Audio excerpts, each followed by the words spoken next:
The Marin County Green Business Program has checklists for different businesses and different industry types. Just recently in 2008, we expanded to include the garment cleaning industry with a specific checklist just for them. Karl volunteered to be our very first garment cleaner to do it. He was very excited, had put a lot of work into his business. He actually goes above and beyond in that he trains other garment cleaners on how to make the switch, which I really appreciate. We're very proud to have Karl receive the recognition from the Zero Breast Cancer Group, and we're very proud to have him part of the Marin Green Business Program and leading the way in what garment cleaning can be in the future. My motivation to making the switch is my caring for my customers, my staff, and myself, and the environment. My father has, for about 20 or so years, have complained about having headaches, and you always wonder if it has anything to do with him being in the dry cleaning industry and using the perk.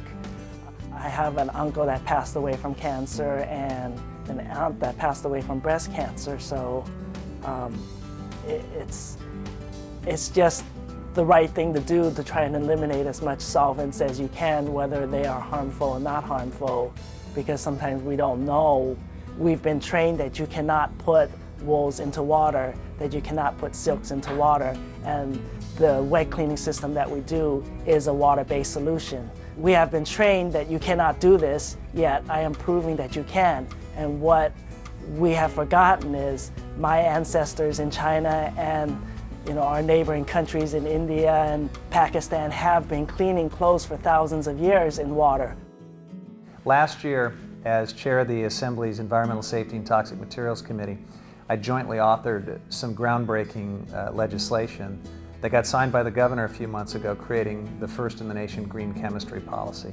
And that's going to go a long way towards a coherent set of policies to remove toxics from the products that surround us and that get into our body tissue and our bloodstream.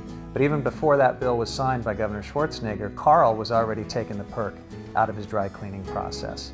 And I really applaud him for that, because it's a risk when you're in a business where no one else is doing it that way, where you have to incur some costs in order to transition to a new type of practice. Fortunately, he's doing it in a community like Marin and in the broader Bay Area, where more and more consumers are demanding that we take toxics out of the products that are all around us, so we don't have to live under this cloud of toxicity that may be contributing to our cancer problems.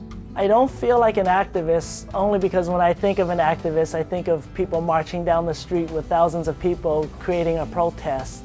I am just a little guy changing my little corner of the world and helping my customers, whether they realize it or not, that I'm trying to do something good for them as well as for the environment.